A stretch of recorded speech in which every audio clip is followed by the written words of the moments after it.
Rude. Why is that rude? That's So not a you fact, could call whatever you want to Mighty Mouse. You could. I never say one bad thing about Mighty Mouse. The worst thing I ever said about Mighty Mouse when he walked in today with them tight ass jeans on. And what'd you say? He had them painted on. I said I need him on, so then he kicked you in the head, and I went, and he blocked it too. His reflexes are on fire. Yeah. Rashad Evans, you better look out. Oh yeah. You know, I've only been kicked in the head one time in a fight. Who's that? Marvin Eastman and King of the Cage, my first professional fight. After that, I've never been kicked in the head again. Damn. That's because you're tall as fuck, too. No, So. I'm 6'1". He ain't tall. He's a short king. Okay. We measured him and Khalil Roundtree, and we realized that Khalil Roundtree is a solid 6'1.5". Rampage is about 5'11", but when he wears a high heel Pradas, he's about 6. How tall do you feel? I feel like I'm like 6'3". That's how tall I feel. You 6'3", baby? I feel like you're a liar. I'm 6'1", but I feel like I'm 6'3". You're 6 foot barely in high heels. Maybe the UFC measured me. No. And They got it right then. They got it right. They never get anything wrong. The UFC is perfect. They don't get nothing wrong. Ladies and gentlemen, boys and girls, we got a special guest today.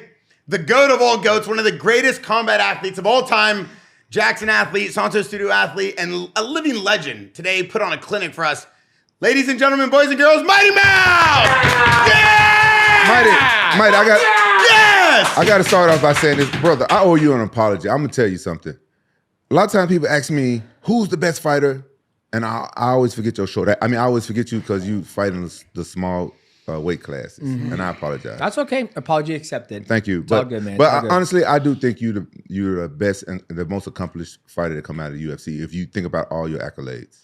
Thanks, man. I think there's a good list of us. You know, I had a conversation with somebody not too long ago, and he's like, why does it always have to be one? Why can't we say there's a collective of people? You know, you have guys like Khabib, you have Jon Jones, you have GSP. You have so many of the athletes that accomplish so much in mixed martial arts, and I'm happy I'm amongst those gentlemen.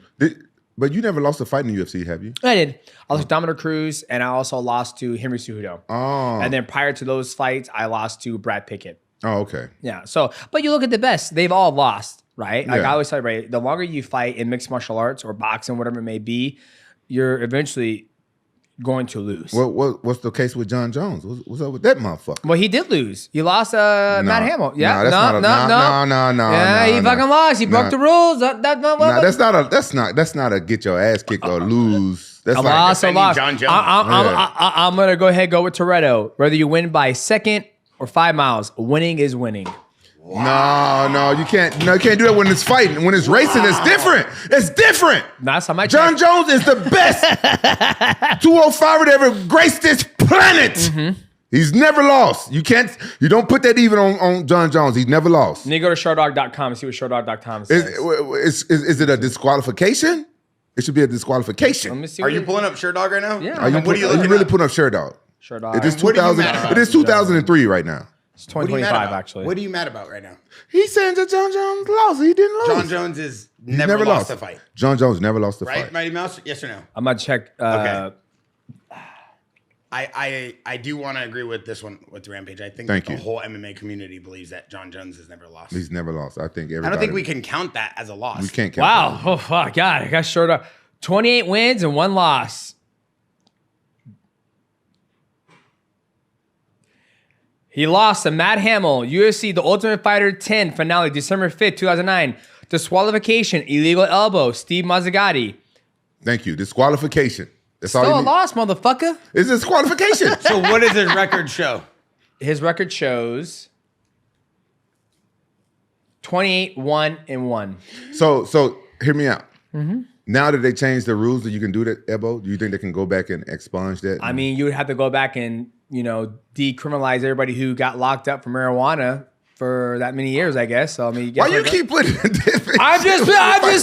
That's what goes to my mind. That's what goes to my mind, right? Like, has Jon Jones ever got, finished or whatnot? No, he has not, right? But he did get disqualified, which led to a loss, and so he has lost before. But it's let me think.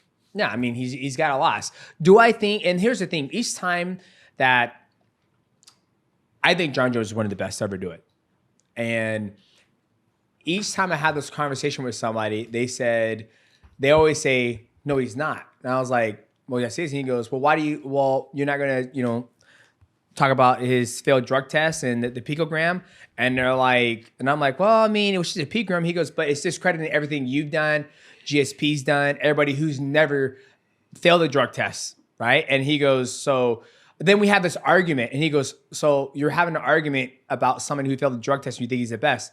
And I was like, yeah. And then I sit there thinking, I was like, fuck, man, why do I always have to, like, I'm always defending Jon Jones for that. So it's always a, you know, So, yeah, Here's my take on it. Yeah. I fought people in Pride that was on steroids, and I beat some of them and I lost. yeah. And I honestly don't think that steroids will help you win a fight. It doesn't help you win a fight, but it helps you prepare for the fight. It helps you train more. It helps you recover. It helps you. How do you know all this? Because I see all these fucking athletes who do it, they talk about it. You look like you on that shit right now. You think so? No, this Look is at that! all- Look at that! Look at that! Your arm is, your muscles almost bigger than mine. That ain't natty. And I that ain't natty. That ain't natty. You're looking at the most natty. The most natty. couldn't even say No, that's what I'm gonna say.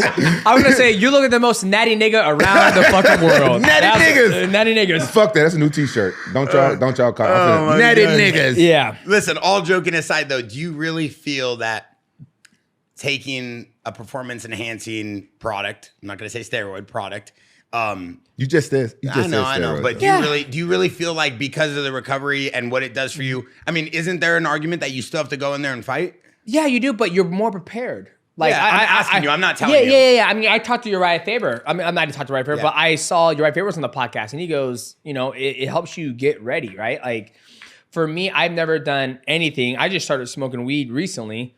How's that going? Oh, it's fucking phenomenal. Dude, I blazed up one time, went to the gym, did 15 fucking rounds the next day, and I was like, this shit's fucking PED. I was faster. I can feel. I mean, I've never heard nobody say that. you're really? You faster- serious? you're Oh man, faster than weed. I felt fucking fast as fuck that day. I was like, oh, wow. It's a mental. I guess it's a mental thing. I felt faster, and I texted my coach like, dog, this shit right here is a PED. He goes, no, you just got some well needed rest. That's what you got. So I think, you know, when athletes take, I mean, you ask them like, we literally we're over next door talking about, you know, the culture in Brazil and the kids coming up and them getting on, you know, steroids and to be better, to be able to train and be able to do all that stuff. When you have to train and do that many competitions and get your body ready for it, they do it, right? And they do it. And that's why in jiu-jitsu, the community, some of them, they're open about it. They're like, yeah, I do it because I train so much. I train so hard. So I truly believe if you take two athletes, you take one and they both do the same regimen of training, hardcore training. You give one steroids, HGH, all that shit. A better example, have you guys seen that documentary, Try Not to Die, with Brian Johnson? I think it's... I've seen the little trailer. Have you No, seen I it? didn't. Yeah. So this guy, he basically has the best biomarkers for any human around the world. He spends about $20,000 to $30,000 a month. And he's like, I think he's like 48. He's on HGH. He's on all this shit. And he goes, my blood numbers are better than a young guy. My testosterone level is higher than. So he is going to perform a lot better in competition and in the gym than the same guy who's his age at 45 years Hey, old. Bear, let me borrow $30,000 a month. Yeah, That wouldn't be watch enough it. for No, you. it's a fascinating documentary. What? I'll pay you back one day. That wouldn't be enough for you. Oh, that's rude as You fuck. would need a lot more than that. Oh, that's rude. What, The way you eat and the way you party, you'd be more like a what 60, the 70K. what the fuck you month mean the way I company. party? Do I look like Chuck Liddell? What the fuck? No, but you've been going out lately. No, I haven't. I'm training for a fight. I saw you pulling up. The hood of your car was up. You had 3 people pop out of your car. You were dressed like you just left the club. That don't mean I'm out there partying and drinking and You had a rough night. Mighty Mouse came through early, and he came over to our new Jaxxon Media House that we built over there at Santo Studio, and he really put on a clinic for us. He trained with Leo Vera and Bernardo with Checkmat. Awesome. He trained with Armin. Coach Perillo was in there. And to watch a guy like that of his nature and his status and all the accolades he has, kind of talk about mixed martial arts from jiu-jitsu to boxing to basically like the Muay Thai to the techniques to just the routines that he does to train was like one of the most fascinating experiences this morning. he was like moving real good. Even though he retired, was he moving real good? I mean, his jiu-jitsu game's insane, and I can't wait to talk to you about this journey about jiu-jitsu, but just the way you approach the technique of training. I think that that's like one thing I really wanted to talk about today. Like I see Rampage in here every day with Coach Yogi, and he's putting in the work to fight Rashad. And Rampage still loves fighting. You can tell he doesn't love training, but he loves fighting. The minute he steps in there, he wants to have fun, moving around with Alex Pereira. That's a bit. I take a little bit of offense to that. Why you don't love training? You say it every single day when I think you come you in do. here. You said a long What do you time mean? ago that you don't love training. You walk in here and you scream, "I hate training" No, I every don't. morning. You love to train? I like to train now. Oh, good. I like boxing. I just when I stopped liking training is when I got all the injuries. That makes sense. Yeah, 'cause you're always training injured. Yeah. It's Yeah. fucking. It But sucks. you always say you hate training. Yeah, in the middle of my career when I started getting injured, because as you know, when you training for a fight and You you have get to injured, train. you still got to train. Yeah, there's so many people out there in mixed martial arts world who fight injured. Yeah. Right. I'll never forget in WEC, it was me. I think his name was Antonio Benuelos. I think he had a broken hand, and he was like, "I'm not fucking selling," like, because the doctor checks you, is like, everything good, and if you fight under, the Zuffa banner, which is, what the UFC was before, TKO bottom, or not TKO is what it is. But if you fight on a fight night, everything that happens in the fight is covered under their assurance. So athletes would show up and fight injured. And then after they fight, whether win or lose, but I got this. I fucked my rib. I fucked my hand up, and then you get all that shit covered under the insurance. Yeah. So, but Wow. like Rampage says, like when you get injured in a fight, it's like, fuck. Do I pull out and miss on this big paycheck, or do I'm like, I'm gonna train injured and I'm gonna hate training? So that's where I think that comes Yeah, from. a lot of my injuries are like little niggles. That's what they say in England. They call it niggles. And what does it do? It's like little things that bother you. Like I came into the sport with a messed up knee from college. I got injured in wrestling in college. Shout out to E from Tennessee. What's up, baby? He gets mad when I say that. Me and him, we was the only two people in college from Tennessee. And our coach made us do extra work because half our teammates wasn't coming to train. Yep. And he's like, either you guys get them here or you got to do work for them. So they paired us up in two and made us do we had to start off with 15 push-ups while the other guy did 15 reps of weight. Oh, damn. And then switch 10, 5, right? Yep. So after doing that for like a week, we all got super strong. And we was, like the weights where you bottom out on the... Yeah. And, even though I was bottoming out on the weights. And we got strong and he was trying to do a single leg on me. And this is right when I started getting good at wrestling because remember I started late. Then I went to Lassen College and I think they recruited me just to make the wrestlers tough. Yep. And I was used to wrestle around Lewis Taylor and Corey Hill and a lot of good guys was there. Benjamin from the WWE, he was there. He bust both my ankles. Damn. Yeah, and I was getting good, and he tried to take me down with a single leg, and he took my leg and pulled it this way and went pop. Ah, shit. Yeah, so I just let it heal up on my own. It just threw me away after that. Yeah. And I just let it heal up. So I came to MMA with that knee. The injured knee. And it healed up, but after a while and keep wrestling and the injury came back and I was like, damn, that's when I stopped liking training and stuff. Yeah. But it's That's good to see you in understandable. here, though. It's good to see you in here. And the point that I was getting at is I'm excited to watch you train because you could see that there's these like glimpses of this like prime Rampage. Like you go in there and you really are able to help the young bucks like Gabriel Silva, Dean the Great. Coach Yogi's been doing a phenomenal job He's a keeping great you coach. He's a great disciplined. coach. He's a great coach. Oh, yeah. yeah. Great and boxing then, coach. And then watching, Mighty Mouse today, which I want to jump into, just the way he was talking about fighting and technique to Armin. You want to jump into Mighty Mouse? So Armin's training with Coach Perillo every morning. Yeah. And obviously Armin is such a student of the game. And I feel like, first of all, by the way, Armin said yes to Gaethje. He said, meet me at this weight, and they said no. Yeah. So I feel like the internet doesn't give this guy the break that he deserves. Like, he never said no. He Why said yes. is the internet mad at Armin? I think we're in today's society when it comes to mixed martial arts, it's okay for an athlete to say no. The reason why is because, one, this is a business and he's a professional athlete. Do you think, I don't know, the best DK Metcalf is going to play a game when he's injured and he's not prepared to go in an NFL game? He's going to say, no, I'm not going to play that game. I haven't had the right, training to get myself ready to well perform at my best.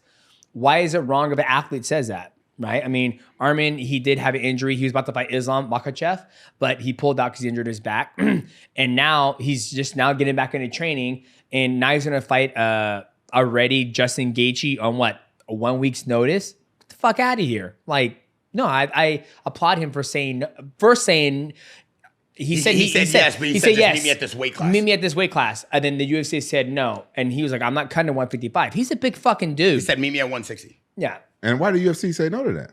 I think Gaethje said no, right? Probably Gaethje said no. Or the UFC. I maybe don't know who I don't said know. no. Yeah, I don't know how that works. So Gaethje's fight at 155. Gaethje. 155. Yeah, Gaethje. That's what I said. Yeah, he said Gaethje. I thought he said Gaethje. Yeah, exactly. He's fighting 155, and I think the gentleman he's going to be fighting is Rafael Fiziev. Yeah, they fought before. They fought before, so it should be an interesting matchup. You know, I don't know how in shape I Rafael think he's is. like 11 ranked, 10th ranked, 11th ranked. Yeah. Is it still a 5-round fight? I don't know. So It would be the main event. no, it's the co-main event because they have Alex Pereira taking on Magomed Ankalaev. Which is gonna be a crazy fight. That'll be a sick fight. I just saw him. Didn't he just tweet at Alex Pereira because Glover Teixeira posted a video of them wrestling in the snow, and he said you're gonna be doing a lot of that. Yeah, because they're talking about wrestling. I don't know. When you look at Magomed Ankalaev, when I watch a lot of his fights, I haven't seen much wrestling from him. Yeah. He actually tends to stand on his feet and take the fight to his opponents, going from Southpaw to Orthodox. But you know, like I said, I think Alex Pereira is coming in his own in mixed martial arts, where he, you know, as we're talking about today, is he forces the fight. He truly forced. When he fought Khalil Rountree, he forced the fight. Obviously, he had to deal with Khalil Rountree's speed and Khalil taking a fight to him a little bit. But he started to get the distance, started to get the rhythm, and then he started taking the fight to Khalil, and then that's when Khalil started to have a little more trouble. So we'll see what happens with Ankalaev taking on Pereira. So you saying Uncle Goliath is going to really stand up with Alex? I think he will. Wow. You think I don't think he will, because I think he will. And then once he realized that, okay, this is a different level and I can't deal, because to deal with that calf kick, you have to check it, right? If he doesn't check, then we're gonna start seeing some problems. If he doesn't sachet it, okay, that doesn't do with it. Once you start neutralizing that calf kick, then you got to worry about Pereira's his hands. Then if he's gonna, because they're about the same damn height, right? Khalil was a lot shorter than Alex Pereira, so he had a hard time getting to him, right? So I think we're gonna be shocked I wouldn't be shocked if we see Ankalaev stand with Pereira. Let me ask you a serious question. Yes, sir. If you was 205 and you got good stand up, which you do, I've seen your stand up. I've seen your stand up. Yeah. And would I stand with Pereira? I would mix it up so well that when he thinks I'm gonna stand up, I'll wrestle him, and then when he defends a shot, I'll come up and we'll fight in the clinch, and then I'll go from different realms of martial arts to where he wouldn't be able to keep up. oh, okay, that's good. I mean, you sparred with him last week or 2 weeks ago here at the Jaxxon Media House. How was he? Because you guys actually put in one good round. I'm gonna tell you something about me. Where I fight, I'm normally the one that's putting on the pressure and have that. You know what I'm saying? Yeah. No, it was very. Even though we were just messing around, we didn't have mouthpieces in. Yeah, you don't want to hit. Yeah, Yeah. but you guys were I never swinging sparred without mouthpiece. towards the end of the first round. You guys were swinging. No. I don't know. I don't Not think in a he bad had- way. I'm just saying No. it wasn't like playful. No. You guys were really training. And No. He probably threw a couple of body shots. He's very respectful, and Yeah. I would really love to spar with him with my mouthpiece in for real. I know that age would hurt me in that sparring match, yeah. but I just want to do it, right? Yeah. I think he's one of the best, and Yeah, his presence in there. His presence. Yeah. And he forced, like I said, he's very good about forcing the fight, Yeah. which makes him even better. And that bop, bop, bop, bop, like that rhythm. You look at his pad work, he does the same thing. Jab, 1, 2, 2, 3, 2, 5. He does that in the fight. And when he fought Khalil and he did that, he went boom, boom, boom, and hit Khalil. I was like, he's in his flow state. And then he just went to town on Khalil. Yeah. If he gets to that flow state with Ankalaev, if Ankalaev does not disrupt that flow state, then Ankalaev is probably going to get, work too. Yeah, I'm surprised that a lot of people don't try to take Alex down, because I like to think sometimes when I see the guys fight, like, oh, how would I fight him if I was in there? And so, I'll take his fucking ass down. He's a beast I ain't got on his time. feet. Yeah. But- Go ahead. No. I was gonna say, but Rampage, even when he was in there, the way he was showing you distance, the way he closes, then he makes you think you're not in the gap, and then he explodes with the overhand. On another level. His stand up is Yeah. on another level, and I don't see a lot of people. I don't see anybody. Now that I see how him and Khalil did, Yep. in the fight, I don't see people like. If you were to look at the landscape of that, though, when you fought Jon Jones, obviously you've seen the way that guy's been able to control distance, and he's been a legend in the game. We were just arguing about. Even Jon Jones would take Alex, try to take Alex down. He would. I don't think Jon Jones would stand up with Alex. And I think that people got to realize is like when you look at Alex Pereira's background, he has, I think I just looked, it was like 30 something fucking kickboxing at K1 Glory, right? You're not going to be able to match that. So when you start having a kickboxing match with a guy who comes from kickboxing, he goes, perfect. This is the realm. I tell people all the time, this is the only fucking sport that you can be in. It's like, you're a great kickboxer guess what? We are not going to fucking kickbox. We are going to wrestle. Football, you have to play football. Boxing, you have to box. Jiu-jitsu, you have to jiu-jitsu. So why try to, in my opinion, why try to stand with one of the best? And he wasn't like he sucked at kickboxing.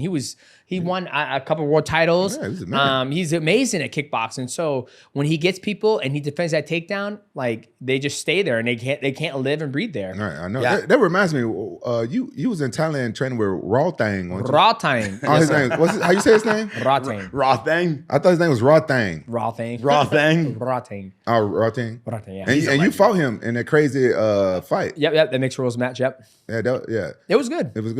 It was a good time out there, you know.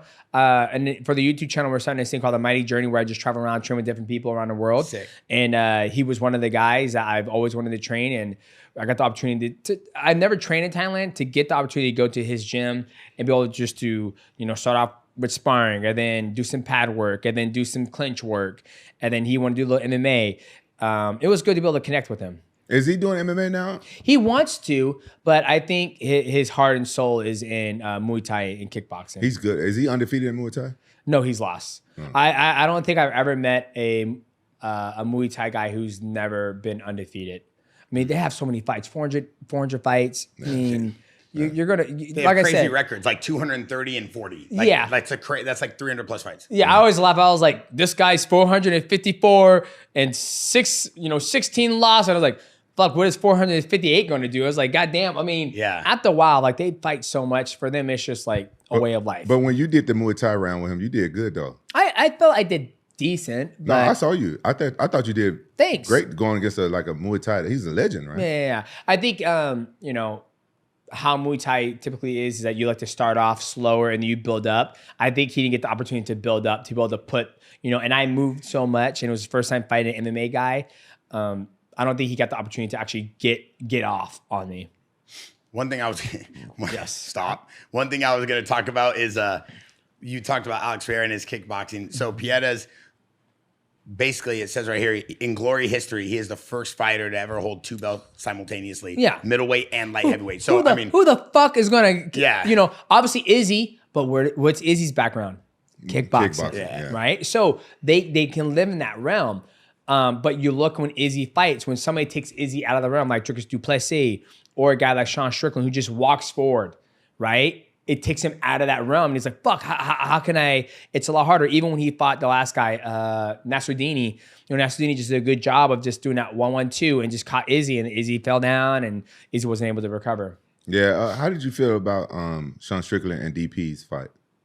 I thought it was good. I think Luke Rockhold said it best. I listen to the Jaxxon podcast, ladies and gentlemen. Oh, wow. Yes, and we listen to Mighty Cast. Oh yeah, absolutely, yeah. Oh, yeah. So aside listening, I saw what Luke Rockhold said is that you had two funky styles coming to each other, and DDP just outfunked Sean Strickland. But one of the things I will give to DDP is that he's very intelligent. When I had him on my podcast, he said that, how do you fight somebody who prioritizes defense over offense? And I was like, wow, that's a very interesting take. And how he was just taking the fight to him over and over, and he never gave Sean Strickland the opportunity to dominate and oppose his will on him. If Sean Strickland can't oppose his will on you, he's not going to be a bop, bop, bop, bop, bop. He's not going to bop. He's not that athlete who's going to fucking take the fight to the person, right? So I thought DDP did a great job. And I think DDP's unorthodox style gives a lot of people a hard time in the octagon. Who's DP fighting next? He's supposed to be fighting, Well, they're supposed to give him Hamzat Chimaev. That's what he's getting next. Oh, wow. Yeah, I mean, but are they going to do, I think there's another fight they were talking about. He's supposed to fight him, but I think because they're talking about now with Ilya and Islam and then Armin. I think everybody's jumping around right now. I think what's going to happen there, if I was the matchmaker, I would say, okay, Ilya Topuria, and shout out to Ilya Topuria, like you said, they're not built like us, they're not like us. For him to release his belt at 145 and to go to 155, I think he should take one fight against anybody. It could be Armin. It could be just a contender, just to prove that, hey, I'm here. Let me work my way up to the world championship. Wow. He wins one fight, then he could fight Islam. I think that's how it should be. Just because and I would say the same thing when it came to me, TJ Doshaw's, aspect of it. Like when I was at 125, TJ wanted to come down and he wanted the immediate title shot. And I was like, unless they're going to pay us $1 million and a whole bunch of other contract bullshit, we can make it happen. They didn't want to agree to it. But if TJ was like, okay, I'm coming on 125, I'm going to fight 2 guys. Then I'm going to work my way up to the belt. I couldn't refuse him then. Does that make sense? But why wouldn't you want that? That would have been a big fight regardless. Why wouldn't you want to fight him? I'm just asking Oh, respectfully. because they weren't going to pay us. Oh, it's just because of the wage. Because it was going to be a super fight. It was supposed to be. It's supposed to be a super fight, but a super fight of mine is when the money's gonna be a lot more. Right. And they said no. And I So was the like, money's okay. not a lot more than why risk your belt. Is that the concept? Well, yeah, and at the same time, there was other people who were the number one contender, right? Like when I talked about this multiple times on podcasts, on interviews, I knew, and so did Matt Hume. We knew TJ Dillashaw could not make 125 healthy. Like I fucking knew it. He's already shredded as fuck at 135. So for him to lose 10 more pounds healthy with no help, it's impossible. I knew he couldn't make it, right? So when we threw in a contract, we said, okay, if TJ Dillashaw does not make weight at 125, we don't fight for my belt, we fight for his belt.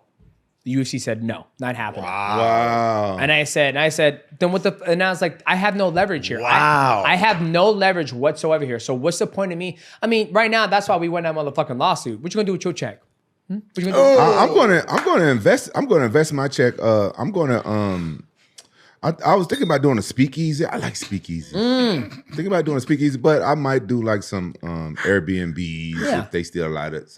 Yeah. He's been good lately. He's been doing a lot of investments, man. a lot That's of awesome. movement. His Yeah. brand's going good. You got- it's a whole new rampage. Yeah, you gotta make that money work harder for you. Right. Right. What you gonna do with your check? I'm gonna invest to do the same shit. When you Invest get your it. check.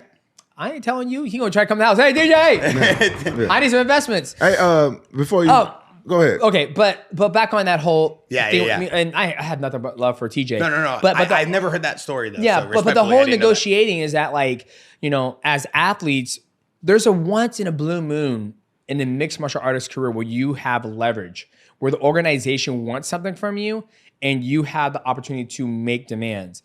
And I felt like my demands weren't, you know, outrageous, right? You got motherfucking, what's his name? CM Punk coming to motherfucking UFC making $500K and he ain't had one motherfucking mixed martial arts match. And here's my black ass, you know, 6'8" title defense. I'm like, I just want a little more money. We'll make it happen, right? When I got offered to fight Rod Tang, do you think they're like, well, we're going to do it for, it was like, this is what I want. They're like, absolutely. We know this fight's going to be a banger. Boom. They wrote that check and it was good to go.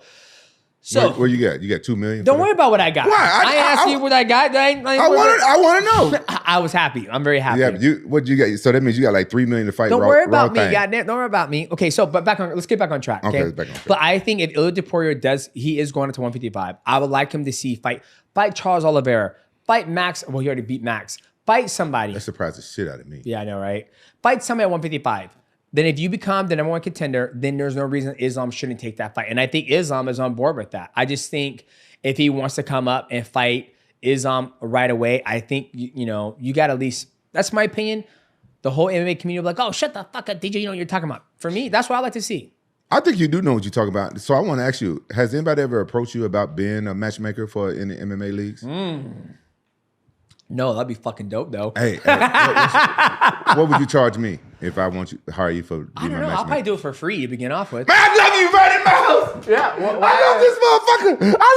love this motherfucker. I mean, all I'm doing is making matches. Yeah, that's all you do. I'm just doing matches I think will be the best fit and where people think where they are in their journey in martial arts. And you can do it from your house. You're like, I do it from my house and just watch a video. Like, I think this would be a good matchup, and then listen to the community and go that route and what you feel is right. That's how I would do it. Look, he a good dude. Why you can't be more like Mighty Mouse? Stop. Come Why on. are you doing that right now? Come on, why you can't be more like Mighty Mouse? Why Look you at the doing first thing he said. He didn't even think about it. And when do I ever think about anything for you? I do everything Thank you you. ask. No, you haven't. What have I not done? First of all, I want some Santos jeans. Okay, nothing fits you. No. I want to design some. I told you could. just messed up. You hear what he said? What? You said, I want some Santo jeans. He goes, I can't. You're 6. He's going to say you're 6'1" or 6'2". Right. In the beginning of the podcast, Right. he was cutting you fucking down, saying Right. you're like 5'11" at most. Right. And he said nothing fit me right away. Yep. Like if we brothers and I make my own clothing line, I'm gonna make sure. Oh, absolutely. Something- I fits make him. sure you're a part of everything I do. No. I'm gonna make sure something fits you. Oh, yeah. Hey, he gave me some stuff to work out in. I loved it. Looked good. But then I went back and watched the video of me working out. My damn thing sticking out. It's too tight. Like, you can see it the whole thing. He stuffs his cup before he does training. I'm like, why do you wear a cup? It's so weird. No, I was wondering why all the girls were staring at me. I thought because I looked nice, I was all in green. I had my green shoes to match. Can I bring something to the table? Mighty, CM Punk's pay was actually $1 million plus for that first fight. Yeah, exactly, right? Yeah, just so we're clear. Like I said, that's something I just wanted to, because that was a big discussion. That's what I'm saying. Like, I just feel like if you're considered one of the best in the world and you have a super fight on the table, I think that an athlete has the right to make demands. Yeah. And demands aren't met. And that's the thing. You know, if you go to when two people disagree, it doesn't have to be a big fucking catastrophe blow up. It's just like, hey, we couldn't, you know, as instead of like, oh, bashing the fight, oh, he doesn't want that fight. Like, hey, you know what? We're trying to make this fight happen. We could have come to terms with the number wise, and the fight didn't materialize. But hey, if this athlete wants to come down and start working his way up the division for the belt, there's no way we can deny him. When it comes to negotiations, speaking from experience, I deal with a lot of fighters. I fly them in here. I sponsor a lot of fighters. I build a lot of gyms. Mighty is one of the easiest guys I've ever dealt with. He's very fair. We're fair both ways, though. It has to be a mutual relationship. Because he's not greedy. Same with you. Yeah, same with you. You're not greedy. When it comes to a fighter negotiating with the UFC, and I mean this with all due respect, does a manager or an agent really play any role anymore? But because the UFC doesn't have any other competitor and there's no negotiation anymore, should fighters just go straight to UFC now, or is there still a need? Because I feel like where do they go from here? Okay, so I think at one point, and I mean this respectfully. No, don't ask him a question and cut him off. No, I just want to make sure the audience knows I mean this respectfully. No, absolutely no. I think, my personal opinion, I do think there is a reason to have a manager. For the longest time, my manager was Matt Hume. He was amazing. We got so much stuff done. We made so much money. And then at one point in time, he was like, I think it's best that you get somebody who's going to spend the time to argue and do certain things that I'm not able to do because I'm doing other things. And we both agreed on that. And, you know, and I think there's some great managers out there, and I think there could be some bad managers as well. I think any manager who's going to look out for the best interest of their athlete and give them the best price is a great manager. And a manager's job is to bring the athlete the most money possible. And sometimes managers could, you know, say the wrong things and whatnot. Mm-hmm. But I truly believe that there's a place for managers, and because there's some deals that I don't like. Somebody, hey man, why don't you do a seminar? I'm gonna give it to this gentleman. Or if it's somebody, he says, hey man, why don't you do a seminar? I'm like, okay, I feel like I have the capacity right now. My table's my slate's clean. Okay, this is what I charge. This is what I like to do. But sometimes I don't want to be the bad guy. I'd rather let somebody else be the bad guy. But hey, that's what he charges, man. You want it or not? Don't you feel bad sometimes people ask you to do something and you tell them your price and they're like, oh. No. And bro, I'm telling you, I get asked to do stuff all the time, right? Like different appearances and stuff like that. And some people, man, I don't get offended. Yeah. But some people be thinking that I would come all the way to the other countries and stuff for like $2,000. I'm like, no. Like, bro, I wouldn't even do an appearance in my own state for $2,000 because when I do a autograph sign or appearance and stuff like that, man, I'm personable with everybody. Yeah. Everybody that's cool. Yeah. Every now and then you run into an asshole and I just I'm moving along. Yeah. Yeah.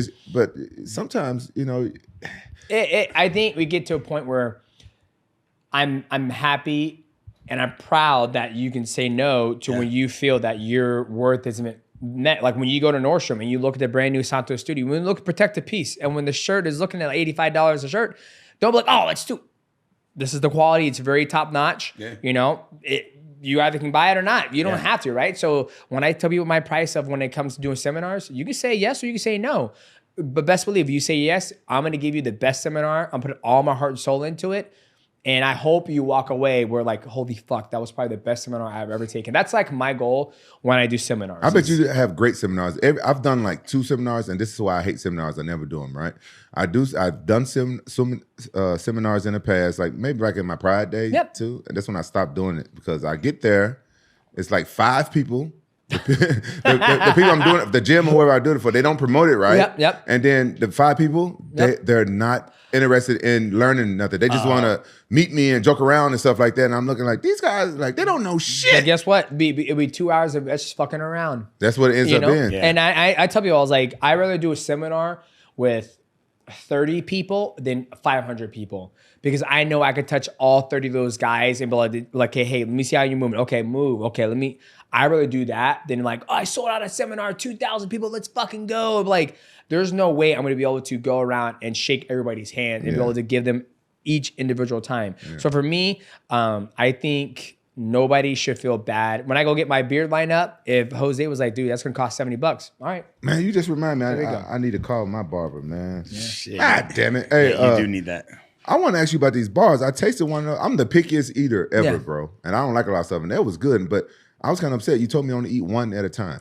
I mean, you can eat as much as you want, but it has 100 milligrams of caffeine in it. So why you put caffeine in food? Because we're in a realm where a lot of people would choose to, get their energy from energy drinks, right? And when we came out with the caffeinated energy bar, it's basically in the morning, but people like to have their coffee in the morning or caffeine in the morning, late afternoon. I don't know a lot of people who have caffeine at night, but there are some people out there who like to do that. So when the chef made these, we realized like when you digest caffeine with no food whatsoever, you have this big energy spike. It's like energy spike. And then you have a huge crash, right? When you drink coffee in the morning, you hear, oh, I got these headaches. Oh, fuck. It's because they're not eating food with their caffeine. So we made a bar where you have caffeine with whole foods, like cheese. The fuck? What the fuck? Okay. It was him. Excuse me. Let him keep going. Like I was saying, don't open it up. He's got it there on display. No. It's but you try it.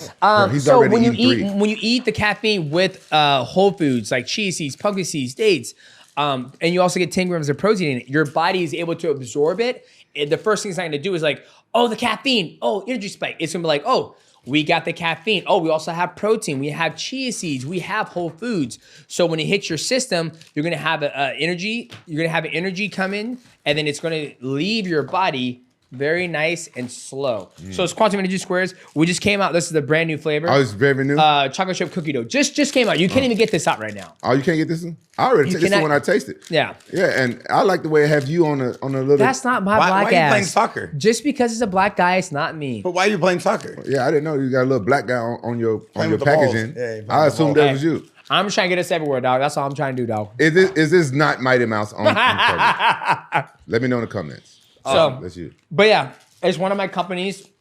I'm very proud of it. I've been with the company since 2018. We switched the packaging multiple times to get the eyeballs on the public and to attract them to the product because it tastes delicious, right? Does, yeah. But how do you get the consumer like, hey, this is a better version or a better choice for you to have instead of having an energy drink? Man, fuck that. Don't say that because I got my own. I got the best tasting energy drink out there. No. Hey, don't you now dare. All the brands.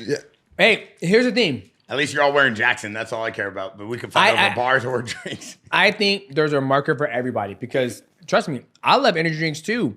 Like when I'm going to the fucking gym, I want my fucking pre-workout that has 5 grams of creatine in it, that has fucking, You drink creatine? Mm-hmm.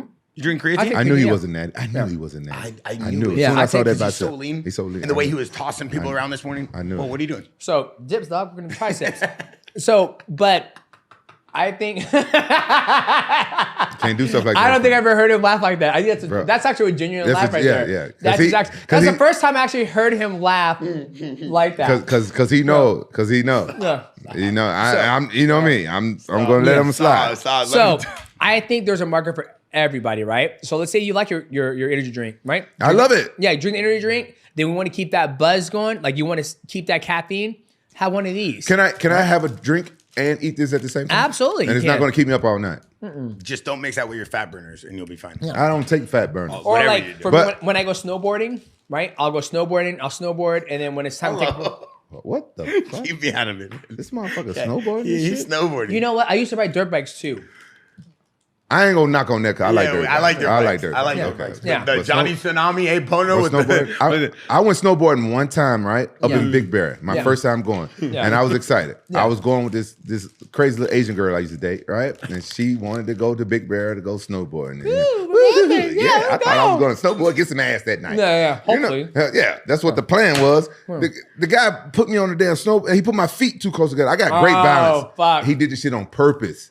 He worked there. He knows.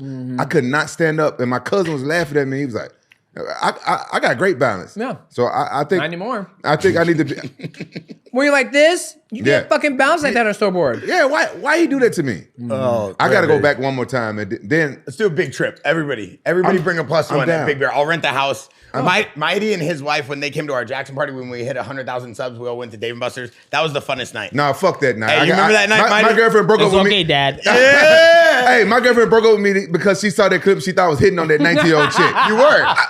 wasn't. Mighty came over and told the waitress that you were his dad. Nah, no, but I wasn't hitting on. Look, I had a hot ass girlfriend. That I'll go time. get the car, Dad. I was like, later, Mighty. Bro, I had a hot ass. She was Vietnamese and Persian. She was smoking, She huh? was smoking hot. And then she was gone that night.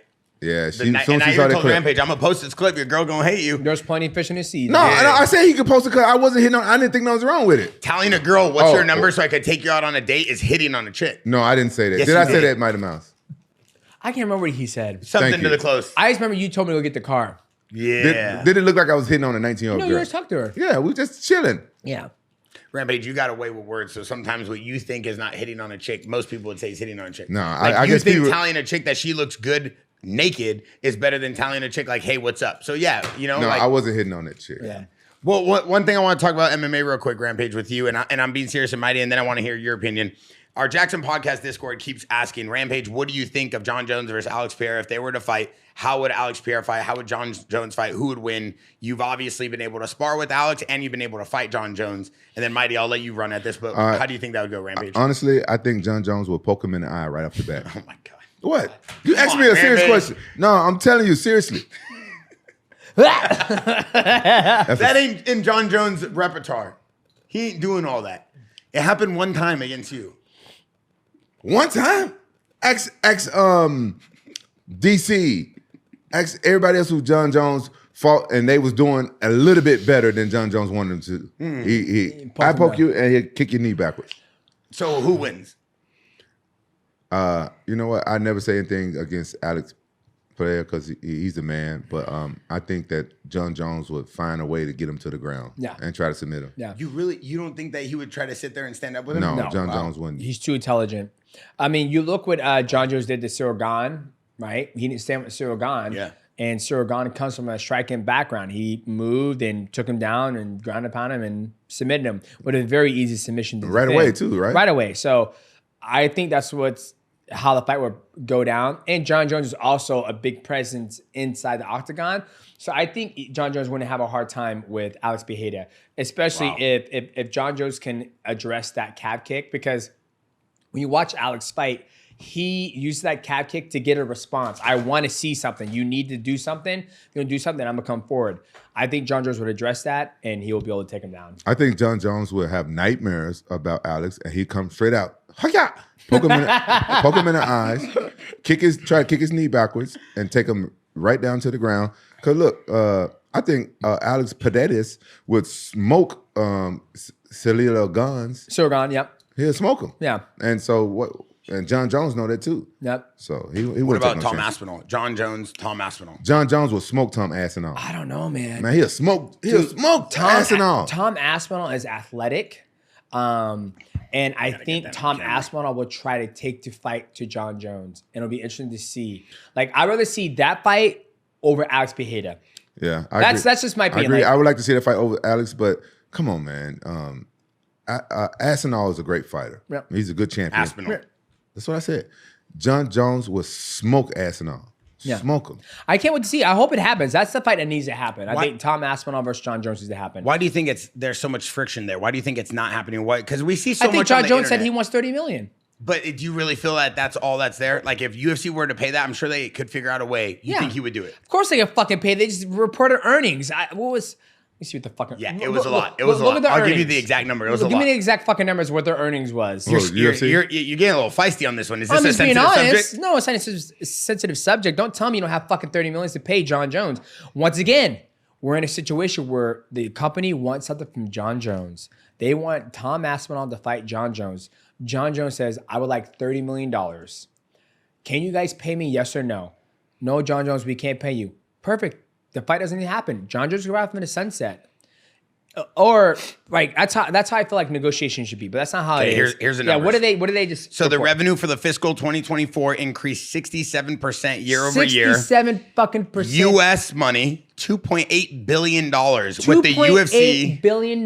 With the A year? UFC and WWE bringing in close to 1.5 billion and What did they just UFC bring? 1.4 billion. So 1.4 was UFC. So UFC brought in 1.4 and WWE 1.4 billion. This motherfucker is asking for. I don't. What's the point for? That's 400,000. Yeah. I mean 400 million. 400 million. That's it's like 100 billion plus 400 million. It's 1 billion plus 400 million. 400 million. You tell me that, man. I'm proud of Jon Jones says y'all gonna have to pay me 30 million because they're gonna make all of the social media, all of the YouTube fight, all the money. They're gonna make double whatever they're gonna make. And think about how much money they making just off what they got, the Fight TV, whatever shit they got. The Yeah, UFC you see TV? Fight Pay, Fight you Pass. see Fight Pass. They're gonna make shirts of them. I mean, I think what Jon Jones is asking for, 30 million plus pay-per-view points. I don't see why not. Do you want the fight to happen? Yes or no? Yes. Okay, pay the man 30 million. Call it good. Yeah, I think that the UFC don't like to pay that type of money because you know how hard it is to train for MMA. Yeah, it is. Oh, I've said this a couple times. I said it with Jorge Masvidal. No.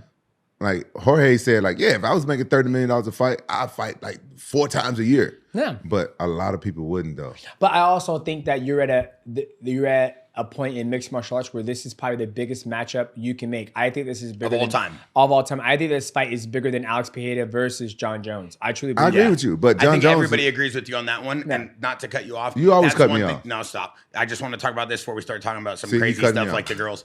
I do think that the one thing no one talks about why it is because it's not just a hype fight. It's also two that are supposed to be the best right now. It's actually unifying the heavyweight belts. Yeah. Right? Like, it was funny. Like, I love MMA Guru. I know he did some shit on your guys' I like podcast. MMA Guru, Yeah, though. yeah. He's good. He's great. And he says, you look at the matchmaking of what they did with Jose Aldo. Yeah. How they, like, he was like, the Jose Aldo matchmaking is absolutely disrespecting. It's like, we could have had Jose Aldo take on Henry Cejudo. You could have had Jose Aldo take on Dominic Cruz. You could have made some fucking banger matchups with Jose Aldo. But then they just give him this gentleman that I've never heard of, which doesn't mean he sucks, but you miss opportunity. But let's go ahead and give Jon Jones versus Stipe Miocic. Like that piece he did on, I was like, yeah, he's absolutely right. It's like, I think you need to I think they should have unified the belts. It should have been Jon Jones versus Tom Aspinall. That's the fight it should have happened, not Jon Jones versus Stipe Miocic. When Stipe, the last time he stepped in the octagon, he got knocked out by Francis Ngannou, and Francis Ngannou has had 2 fights before Stipe even came back. Stipe was just rusty. Yeah, I agree. Yeah, I wish he and would've it had was a like he warm-up did fight. horrible, but I just, when we talk about matchmaking, that's the match. I would have like, this is, That's not how you send a legend off either. No, I thought Stipe was going to. I thought Stipe was going to knock Jon Jones out. Honestly, but he's doing shit that I can never do, that you can never do. He's Amen. out there saving lives, Amen. right? yeah, he's a superhero. But I think it's okay for me to say that. I think he. Watch what you say, nigga. Talk shit about Stipe. I'm not talking We're shit. not saying anything bad. This is the thing. When you come in this space, when you talk about fighters and what you think is going to happen, who you think is going to lose or win, I want to go on record right now. I hope every fighter, I hope you guys say I'm going to get choked out in my next jiu-jitsu competition, because I don't care what you say. I'm going to do the best I can, right? So when I say, hey, I think Jon Jones was going to destroy Stipe, with all due respect, That's crazy. I never used the word destroy. that's that's, crazy. that's crazy. I just felt... All right, fuck all that. You It's don't a talk fight- shit about no, Stipe no, in no, my no, no. presence. Oh, yeah, I love yeah. Stipe. Okay. Listen, back to shit up. Before you started all this bullshit, you said somebody named MMA Doodoo. Guru. Yeah, Guru. Yeah, Doodoo? Guru. He talk shit on our podcast? No. What did he say? He was mad at me for taking down the video. Yeah. Oh, okay. Yeah, That's, okay. yeah. He- But no, But then he okay. tweeted at us. He tweeted at us and he said, I'm not gonna repeat what he said. Obviously, he said, Was it I'm funny? quiet. It was kind of funny. He said, I'm quiet, Luke, something's wrong with Luke. You and TJ talking MMA, we are so bad. And it was funny. It was a good tweet. Oh, so does He's he cool. talk He shit on talks our- bad about everybody, but No, he's funny. He's a comedian. He's a Are you a comedian? Is he or me? Him. Him. Yeah, I think he's fucking hilarious. He's funny. I But love he his talks content. loud. His content. Yeah. Oh God. He goes crazy. He doesn't care. Okay. Yeah. If you're a comedian, you can He's say a what you cool want. dude who loves MMA just like us. He's very passionate. That's where I think a lot of people get it mixed up, and a lot of the media gets it mixed up. Is that he is passionate about mixed martial arts. Is he a fighter? No, he's not. No. What? But he has been in the trenches grinding like anybody else who's passionate about mixed martial arts, and he gives some beautiful takes where I'm like, wow, like when he did that Jose Aldo one versus like, why are we doing these matches for Jose Aldo? Like, let's get him some fucking banger fights. He's not going to be around for much longer. He just came back from retirement. Yeah, why the fuck not? So, but... So, let's let's move past question. Let's move past this. Let me ask you one question. Shit, y'all okay, don't talk. chill out. We move past that. We love you. No, we love you. I think he's just mad because we got him with the cream of young some guy. No, and ever since then, Stipe been on his radar. Every time he can talk shit about Stipe, I've never talked bad about Stipe one time. You take that back right now, Ricky Bobby. No. Every time you take that back right now. No, I've heard you today. You take that back. What was your question? Back. I ain't taking nothing back. You talking bad about my boy. You got a trash bag on. Look like you just robbed the Home Depot with all that black garbage. He looking fly. He got 2 watches on. He got the black Jaxxon chain on. Look like Shamu from SeaWorld. I'm just ready for the splash zone. Cover up. He said that earlier today. Yeah. What? He recycling jokes. What was your question? Are you done being moody? I'm sorry you didn't get to eat. You want to have a quantum energy bar? It's no. I'm scared to eat too. I'm scared to eat too. I broke my fast for the first one. Good. You should. I got to go home and eat. That fast ain't working. There you go. All right. So one thing I want to talk to you about was I was joking, bro. I love you. Sometimes. One thing I want to talk to you about is training. So you came through this morning to our new Jaxxon Media House. We built this amazing facility for Coach Perillo. And we also have an amazing jiu-jitsu team now full-time. Yes. You know, Bernardo's our head coach for Santos Studio in Jackson. We have Leo Vera overseeing the entire program in the division. And then, you know, Coach Perillo's blessed us with being our boxing head coach. And then we have Coach Yogi as well. Yep. So having you in today, one thing I kind of want to break down for the audience, because they might see some of the content in the behind the scenes, our new show, Jaxxon Behind the Brand, is the way you approach training is so unique. It's so detailed, but you have such a unique system. Like you really do. The way you talk about striking to the way you were teaching Armin that control on the wall, which would obviously be a cage. Kind of walk me through what your experience was today with Armin and Leo Vera and Bernardo, and then how you approach training. Yeah, I think, so how I approach training, depending on what I'm getting ready for, you know, right now I'm in my jiu-jitsu journey. So, but I can still do mixed martial arts. I can still box. I can still kickbox. I'm healthy enough to do that. So when I get the opportunity to be blessed with, you know, training a guy like Armin and, you know, Perillo and Leo and Bernardo, it's like, just try to soak up as much information as you can. And I think the biggest thing is I watch when you train. He suck, huh? I just think he's developing a lot of bad habits. Right. Which means you suck. It's bad habits because of you. Yeah. I ain't taught you shit. And so when I see that, I try to bring a mindset into the training facility where I feel like everybody can learn from, or if they want to ask me questions, I can answer it. And I was asking to get the opportunity to be able to grapple Leo, because I feel in our sport, in mixed martial arts or in anything, you see a lot of people walk around thinking like they know shit, right? And then when you actually get a chance to actually grapple, I was like, you know what you're talking about. I have even more respect for you even now. So I get the opportunity to grapple with Leo, even though it was like probably like 8 minutes. It was absolutely amazing. Then I get a chance to grapple with Bernardo. Hopefully, I'm sure I'll get the opportunity. And then he's way bigger than you though. That's okay. But that's the thing. We're vibing out. We're not trying to compete. We're just trying to connect and see how people move. And they got a little a taste of like how I train in my mindset. No, bro, it's like me rolling around with a 400-pound guy.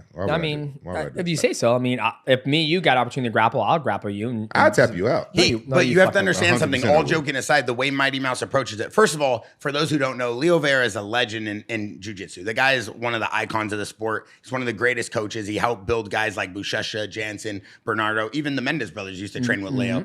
And then Bernardo's like his second in command in a way, who helped build Buchecha's jiu-jitsu career, who jiu-jitsu for Buchecha is like, he's probably the god of, I mean, the guy's like 13-time world really champion. Good, huh? He's fucking good. Probably one of the greatest ever. Okay, so like, I mean, no one else has 13 world chat. How come you don't train with Buchecha then? I do when he comes into town. But I mean, I train with Bernardo every day. I train with Armin. I try to train with everybody. But one thing that really caught my eye is like the way Leo approaches training is kind of similar to how Mighty Mouse approaches it. You go in there, you just flow. Obviously, I'm trying to put together this show, right? Of course. And the show is real and it's raw, and I just let it go. But sometimes you need to it's a lot of different athletes in one room. And you're trying to, the difference is that when we're in there, like Leo, me, we're like trying to vibe and connect and learn different things, where you're also trying to run a show and give content and try to navigate, like you're doing the show, you're in character, right? So it's a lot harder for you know. Go on. Yeah, no, but you get it. And so my whole point is I kind of let it go and then I get out of the way. And that's what I love about it. And that's what people don't see is like these guys are actually training. So having him roll around with Leo Vera. Leo Vera is one of the greatest ever jiu-jitsu. He just really started doing jiu-jitsu at this level, and he's doing things. Yeah, Mighty Mouse. And he's doing things and showing Leo Vera technique, how he would roll, but then Leo Vera's kind of questioning the technique, and then they're doing it in real time. That's like two scientists talking about a rocket and then building the rocket in real time that actually goes to the moon. It's very rare you see that. It's very rare you see two of the most elite athletes in their respective sports ever come together and learn each other's sport at the same time. All right, and all seriously. Yeah. All seriousness. Yeah. Don't you think I can submit him? Not a chance. You gonna disrespect me like that? You're love not you, even gonna but say it's with not all a due chance. respect? Not a chance. You don't think I can? No.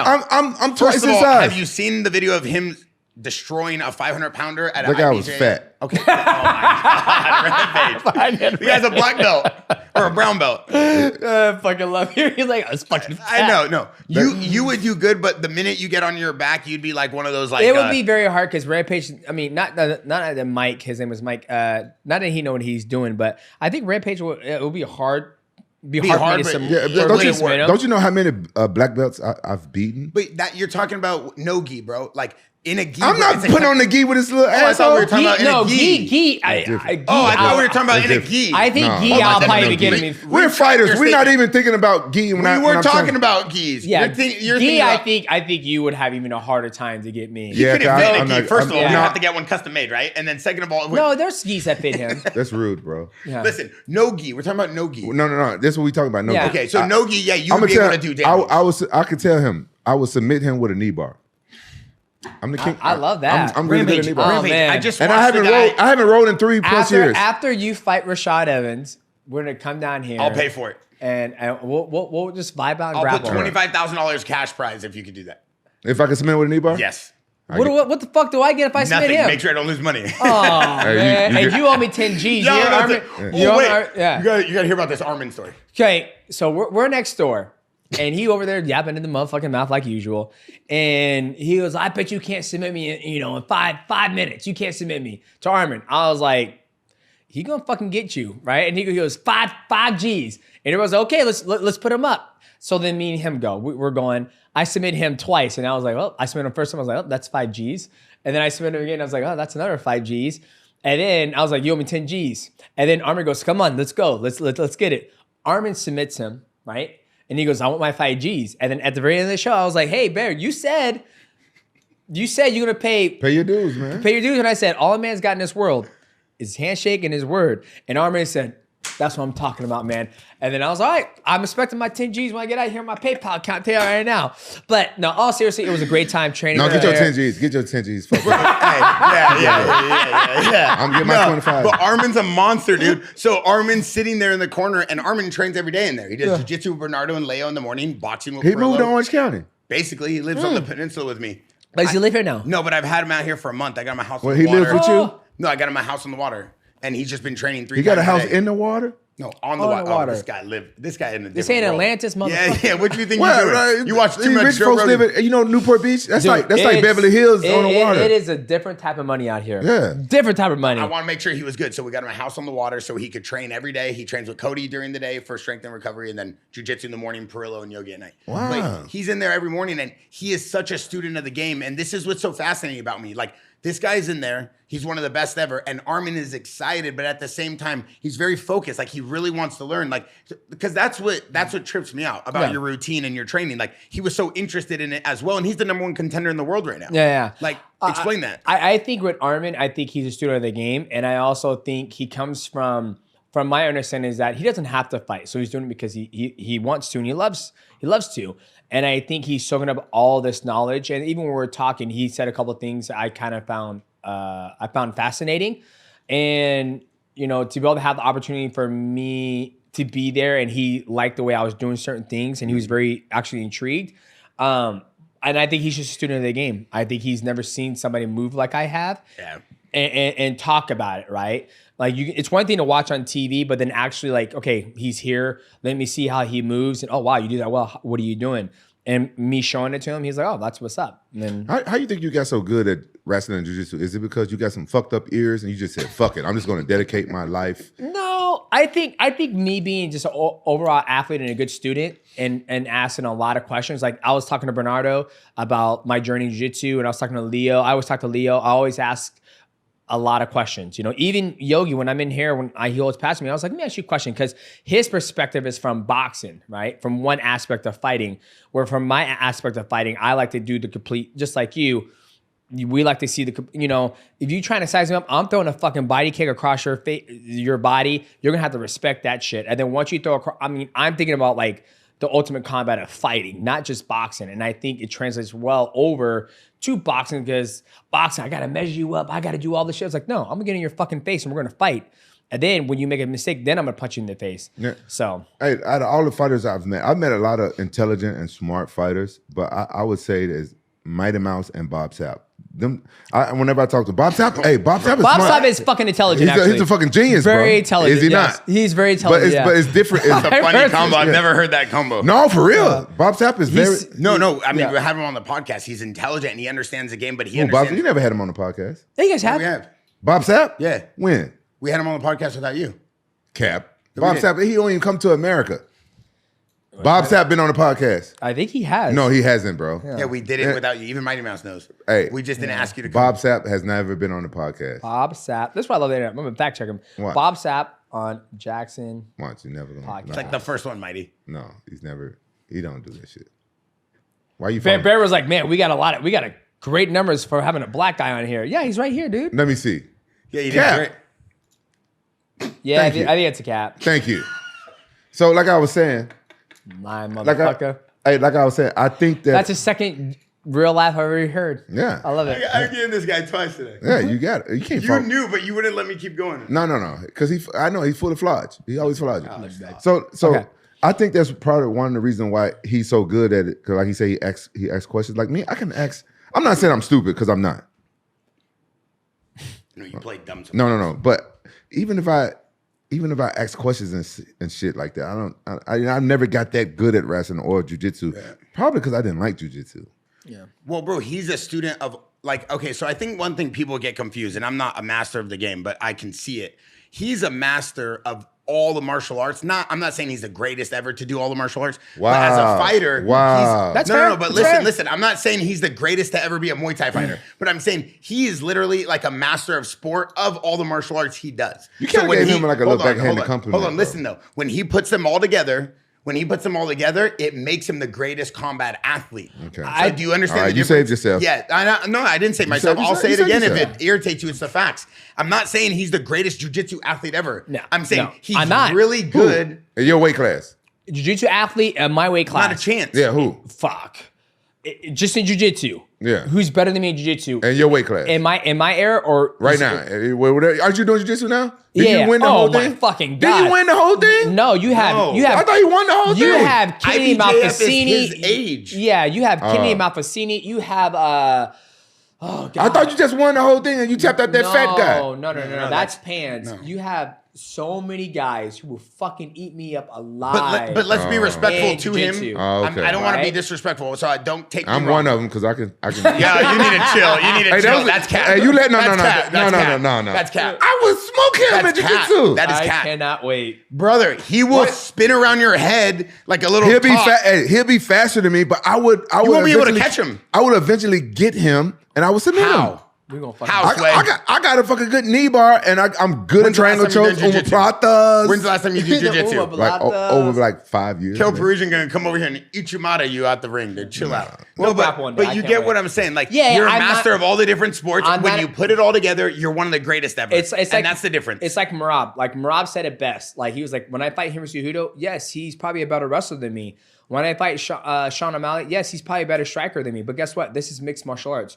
I'm going to mix it up so damn well with my conditioning that you're not going to be able to fucking keep up. Even when he fought Umar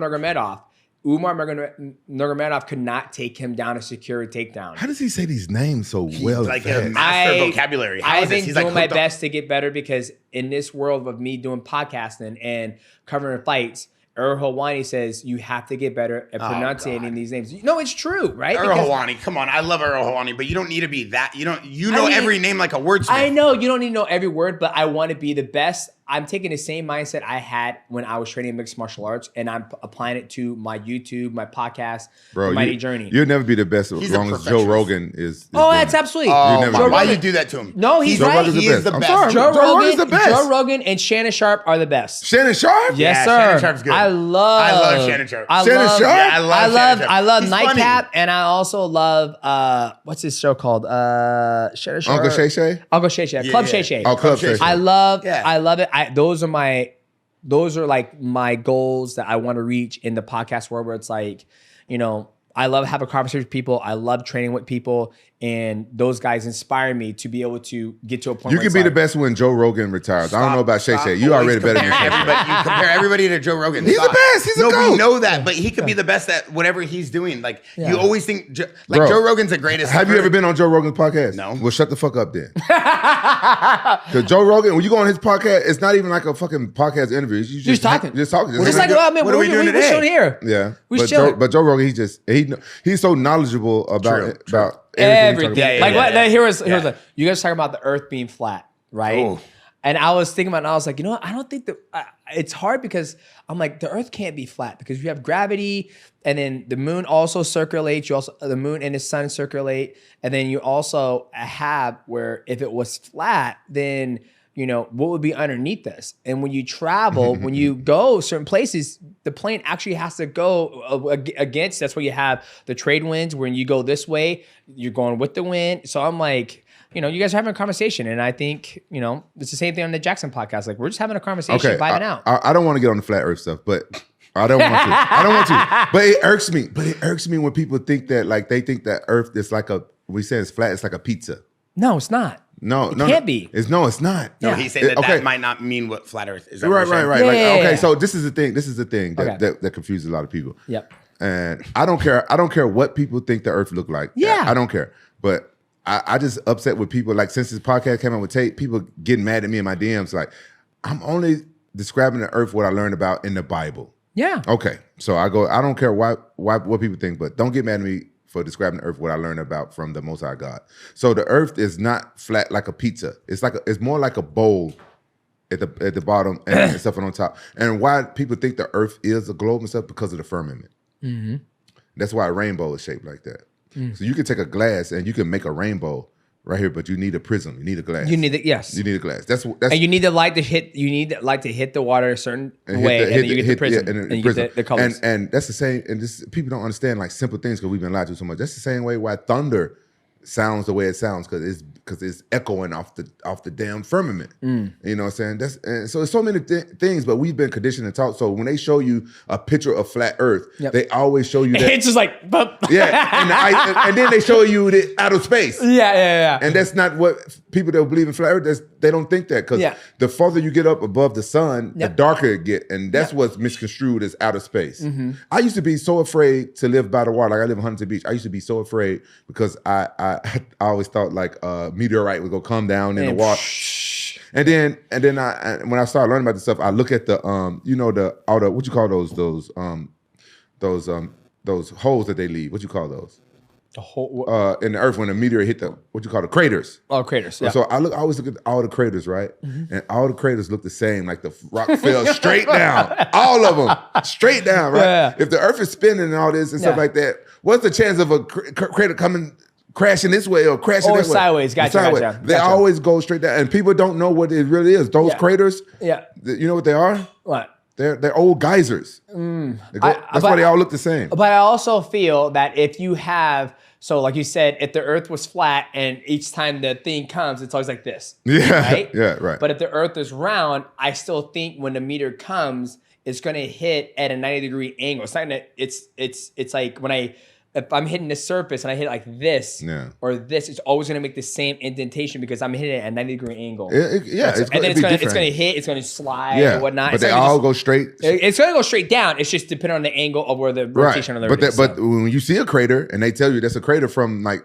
a comet or whatever the fuck it is, it's always straight down. Straight down. And my boggle is that people who when they saw see me talking about flat Earth, they come mad. They get mad. No, they get very intense. I was mad too when I found out that Santa Claus wasn't real. You know what I'm saying? I mean, I remember after the podcast we did, I was reading it, and I think it was Genesis 1 and 2. They talk about how the stars reside in the dome and all these things. So I started going down the rabbit hole, and it's a crazy rabbit hole. I don't think the Earth is flat. I actually think it's round, and it's okay. But I do feel in today's age, if you have any opinion about something that grand, it's very personal to people now. And in the old days, or at least like on Joe Rogan, for example, he can have intellectual conversations. Absolutely. Yeah, and he don't get mad. And he don't get mad at you. Yeah, people get mad. Yeah. I don't know why people get mad at him though for that one. That one's crazy to me. No. A lot of people, because they're like into science and stuff. I used to be, my favorite planet was Jupiter. I used to be in science, but I remember when I was in school, they didn't teach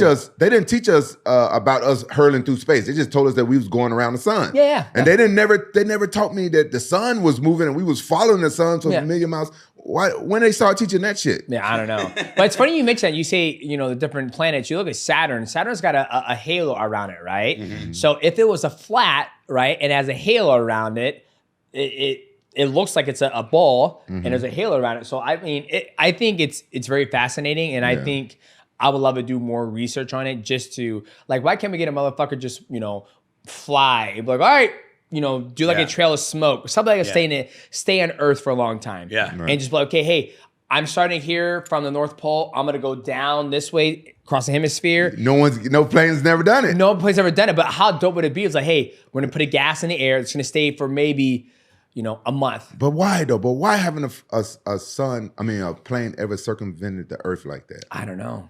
Thank you. And here's the thing. Because it's not a fucking ball. It's flat. Yeah, you can't. But the thing is, that what confuses me as well about the planets and stuff. And then when I've asked people, they say, "Oh, those planets, we've been lied to that they're gases or stars." They're wandering stars. So that's what they would say. I'm like, oh, okay. But my thing is that what would make me come back to believe that the Earth is round and we're doing all this stuff. I just need them to go and put a camera on the moon. Yep. Just put a camera on the moon. Yep. And watch and see if it goes like have a time lapse. Yeah, just put a camera on it. Why they want to do that? They've been to the moon. They tell me they're going back. Why they can't go back? They can't go past the what you call that belt? The Orion's belt? No, not Orion's belt. They can't go back past. They can't get past the radiation. But they said they did that in '69. Yeah. But I think to close this discussion, there was a company called Virgin Galactic, and they were trying to do better space traveling, because when you travel, in a plane, you go against the winds and all that stuff. And their idea was that you would take off and then they would shoot you, because they were trying to have, take people up to space for $250,000.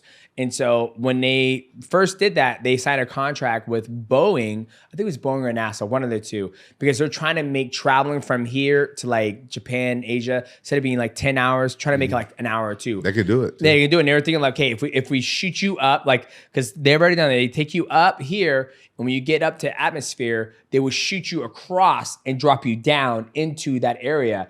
So it's a very hard subject. But as we end this, I know you're very intelligent. Thanks. Have you heard about the Blackbird, the military plane?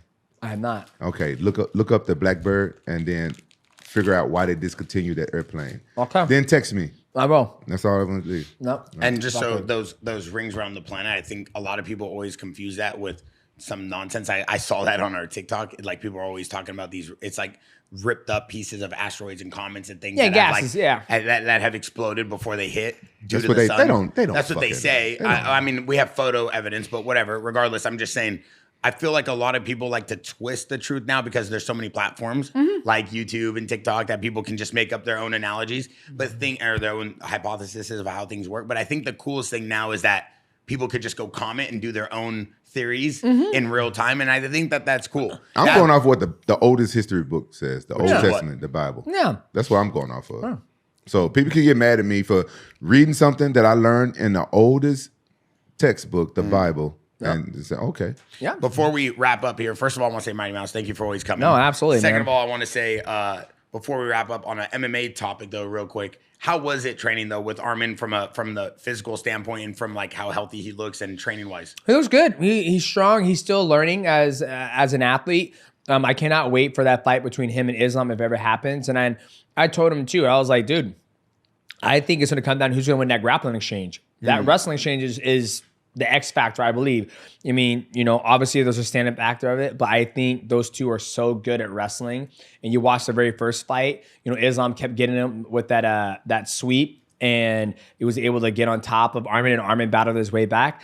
And hopefully Armin can stay healthy enough to get himself ready for combat. But he looked great. I think the biggest thing for him too is they both cut so much weight.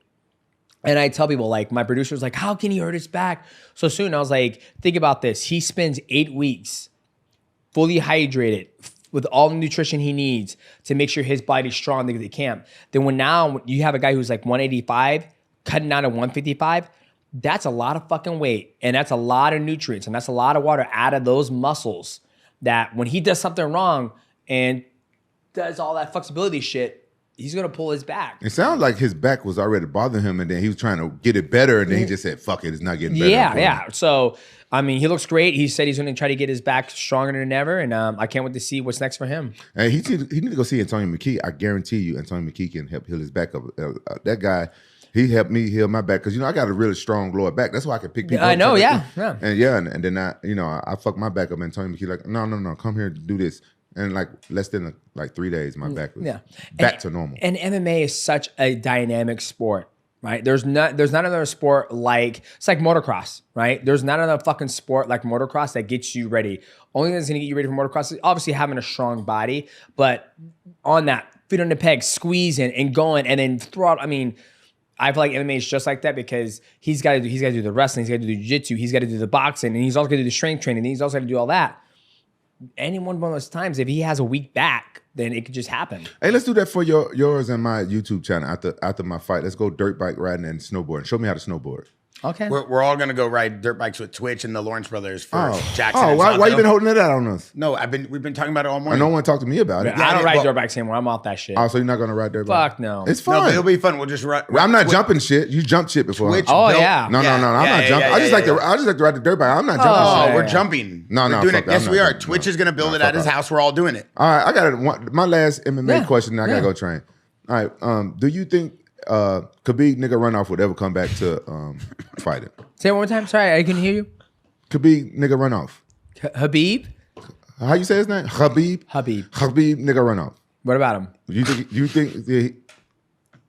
Why are you making fun of my Say question? his name right, please. Shut the fuck up! I'm saying his name. Habib Nurmagomedov. How you say it? Nurmagomedov. Shut the fuck up. That's not it. That is Habib Nurmagomedov. What the fuck you say? Habib Nurmagomedov. That See, ain't it. that ain't it. He's trying to I'm set you saying up. his fucking name right. Yeah, Both he's of you trying to guys set fucking you up. up. You trying to make me fuck up You're his trying to name. make him look bad. Okay. What's your question? Khabib nigga runoff. Yeah. Do you think he would?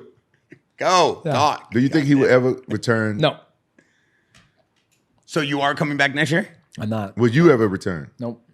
But he is or no? Okay, listen. didn't answer Everybody got a price. My coach Bobby. So it's funny. My We were coach just- Bobby. I just had this conversation with on my podcast. We haven't dropped it yet. If I was to come back and fight, it would have to be like $50 million. 50? $50 million. And here's the reason why. I'm gonna change everybody's life. Everybody's life, right? And I know nobody's ever gonna pay me $50 million to come back to fight. That's the only way I'll come back to fight. It would have to be $50 million in escrow saying, once you step on the scale, 50 is $50 million No, in your bank account. you got to step in the cage. Yeah, once I step in the Dana. cage, once my black ass, I'll go like this. I'll step in the cage like this, step in, and I'll look at my CPA. I'm like, that shit hit my account yet? She goes, it did. I was like, let's go, motherfucker, let's get it. Come on, let's go. Last fucking ride. Your life's gonna change. Your life's gonna change. Your life's gonna change. Everybody's fucking life is gonna How old are you right now? I'm 38. What the fuck? You 38? You still up there? You ain't went down here yet. I know, but I don't care to fight anymore. But He's making so much money with so many other things. He already has nothing left to prove. Yeah. I mean, think about it. As a fan, I don't want to see him fight again. yeah, I don't want to fight How could again. you say that as a fan you don't want to see him fight Because again? like he's like the GOAT. He's the one guy who knows how to do it right. Yeah. He's leaving on top. He'll Yeah. never have to worry about any arguments. Stop glazing. Stop what? Stop No, what? Bear's right. I don't.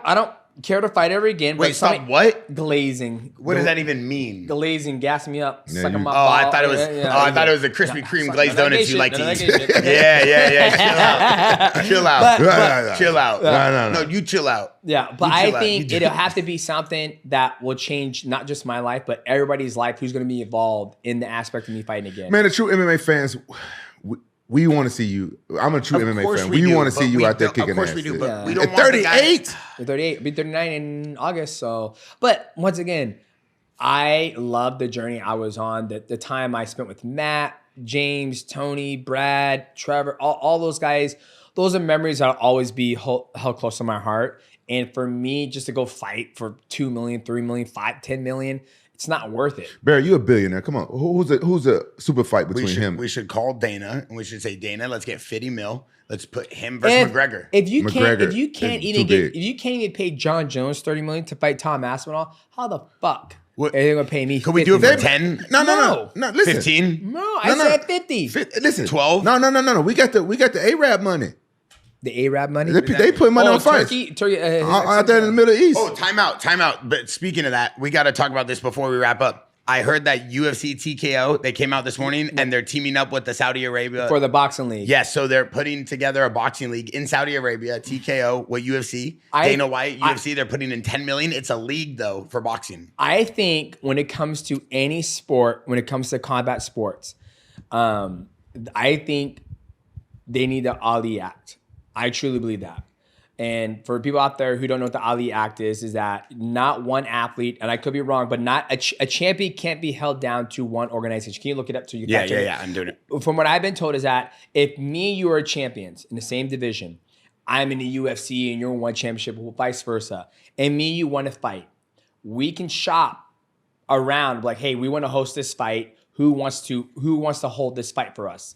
Let's say HBO goes, we want this fucking fight. We're gonna pay you both 20 million, and then we're also gonna give you, what do you want? You want some of the concession? Okay, we have more of the bargaining power that when we fight for one championship or UFC, they have all control of everything, right? They tell you we're gonna fight, how much you're gonna get, da-da-da-da. I feel like the Ali Act protects the athlete and the champion to be able to decide what to do. That's why you have Gervonta Davis and I forget the jump. When you had Gervonta Davis and Ryan Garcia fighting, I believe that was on, what was that on? Was it Premier Boxing or was it on DAZN? But you have a guy like Jake Paul who has MVP, most valuable promotion, where he's shopping around. Who's going to host this fight between me and, who's he fighting next? I don't know who the fuck he's fighting. But Tommy Fury is going to be Amazon Prime. Is going to be PBC. Is going to be DAZN. That's what the Ali Act does instead of what we have right now in mixed martial arts, where it's like, well, I'm the champion here. I would love to fucking fight this guy, but I can't go fight him, and then we can't, have that free market to be able to not sustain, but be able to choose who's going to pay us the most amount of money to have this fight. I thought Jake Paul was fighting George Foreman next. Yeah, so right there, boom. Mike Tyson, you just refresh my memory. So when Jake Paul and Mike Tyson fought, I'm sure they were negotiating around with all the platforms, promoters. And well, they're two of the promoters. MVP's a promoter, and you have Mike Tyson. Those two come together. They sell it to different networks. Netflix was the biggest buyer. I'm sure. What did Mike Tyson make on it? I think he was like 25 million. Yeah, 25 million, and Jake Paul made probably 30 million. That's what Ali Act does for, I think, champions. And you want to make 50 million? That's more than Jake Paul. Like he's like give the a biggest fuck. star. He's the biggest star right now. I guess y'all don't want to see me come back and fight as much, which is fine. That's fine. I'm happy in retirement. I'm happy. And that's why he's a champion. Let me borrow 50 million so I can put on a super fight with him. We could do it for 10. Nope. We'll do it for 10. We'll do I got to change everybody's life. I don't never ask you for nothing. 50 million is not a lot. Him versus TJ would be crazy. Brother, I don't TJ never has ask you for one shit. arm. 50 million, bro. TJ has one arm. I'll give it back to you. I don't never ask you for shit. 50 million, put on The this next super year, fight. when I turn 39, it's gonna be 100 million. Oh, come so on. come on. Then 40, 150. We can't keep up with that. Then hey, as like I think Izzy said it best. today's price isn't tomorrow's price, baby.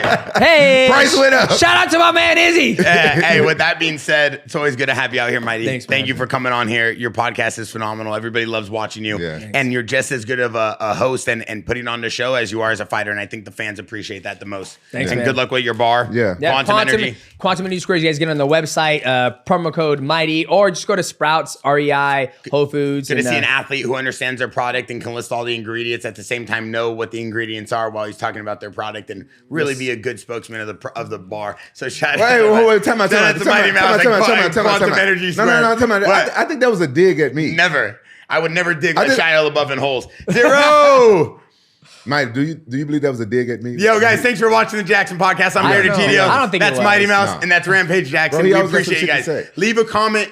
Tell us who you guys want next. Don't forget to watch our show Behind the Brand. You'll see an entire episode just on Mighty Mouse and training. Probably some of the best training I've ever seen in real time. And we appreciate you guys' support. Bro, he always got some shit to say because on Joe Rogan, I was asking what theanine was. Oh, L-theanine? L-theanine. I think it's a thing that suppresses it calms you Yeah, down. I know what it is now because Joe Rogan taught Rampage me. thought it was a Viagra. Rampage thought, it's the same stuff. No, that I asked sparks F3. you up. I asked F3 to put some Viagra in one drink and call it Rampage Punch. Rampage but Punch. they don't believe in my vision. No, because Oh, you already man. take too much of that, and then you're gonna drink it and take the pills. You're never gonna be able to calm down. You're gonna what? I don't need that shit. Yeah, you do. How you think you be thrusting? He told me that in a group chat. Because the only reason Hey, why I'm I thrust, I 46 take years 2 old. blue. Like, like when you have a new chick, you know, Yeah. you want to have. Hey, We still filming. You we still We filming? still filming. Man, cut that. Hey, leave all that in. You, Hey, leave all that in. you need that blue diamond. That's what Shannon Sharp and Ocho Cinco be talking about.